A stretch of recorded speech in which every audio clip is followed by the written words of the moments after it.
The Acts of the Apostles, chapter 18.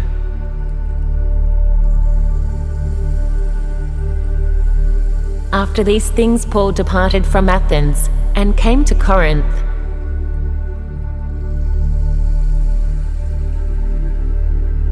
And found a certain Jew named Aquila, born in Pontus, lately come from Italy, with his wife Priscilla, because that Claudius had commanded all Jews to depart from Rome, and came unto them.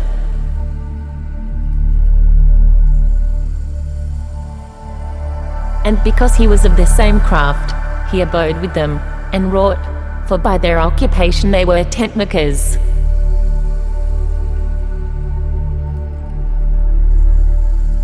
And he reasoned in the synagogue every Sabbath, and persuaded the Jews and the Greeks.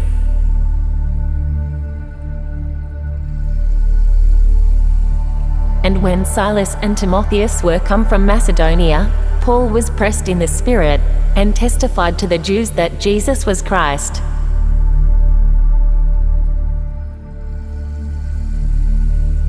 And when they opposed themselves, and blasphemed, he shook his raiment, and said unto them, Your blood be upon your own heads. I am clean.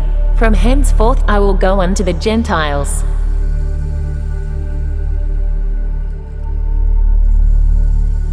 And he departed thence, and entered into a certain man's house, named Justus, one that worshipped God, whose house joined hard to the synagogue.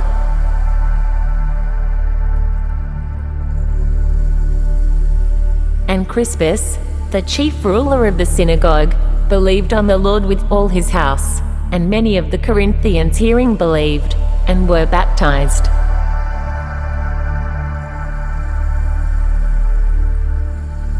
Then spake the Lord to Paul in the night by a vision, Be not afraid, but speak, and hold not thy peace.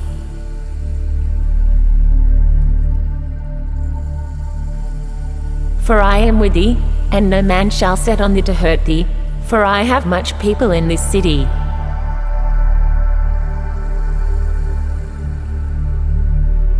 And he continued there 1 year and 6 months, teaching the word of God among them.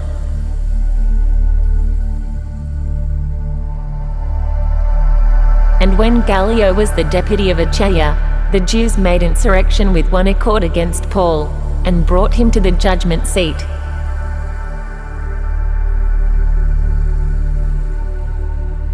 Saying, This fellow persuadeth men to worship God contrary to the law.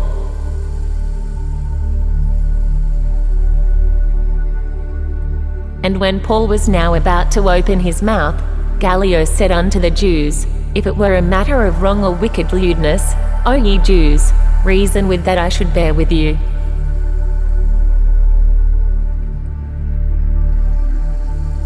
But if it be a question of words and names, and of your law, look ye to it, for I will be no judge of such matters.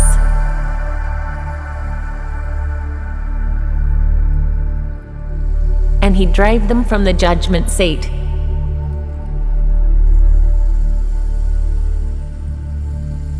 Then all the Greeks took Sosthenes, the chief ruler of the synagogue, and beat him before the judgment seat, and Gallio cared for none of those things.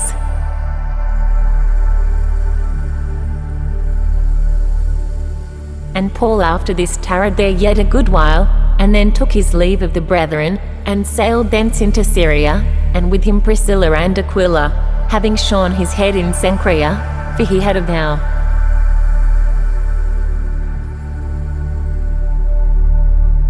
And he came to Ephesus, and left them there, but he himself entered into the synagogue, and reasoned with the Jews.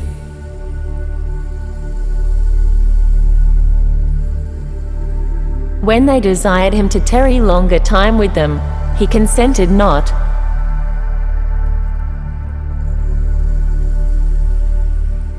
But bade them farewell, saying, I must by all means keep this feast that cometh in Jerusalem, but I will return again unto you, if God will. And he sailed from Ephesus.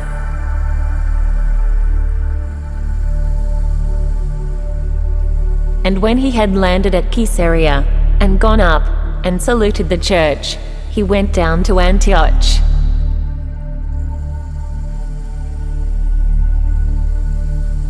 And after he had spent some time there, he departed, and went over all the country of Galatia and Phrygia in order, strengthening all the disciples.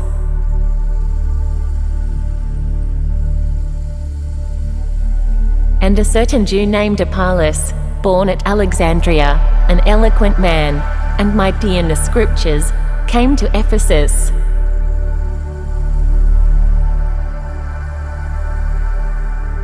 This man was instructed in the way of the Lord, and being fervent in the Spirit, he spake and taught diligently the things of the Lord, knowing only the baptism of John.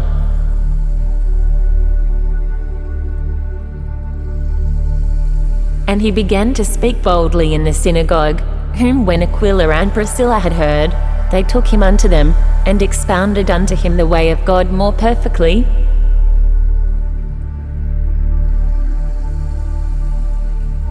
And when he was disposed to pass into Achaia, the brethren wrote, exhorting the disciples to receive him, who, when he was come, helped them much which had believed through grace.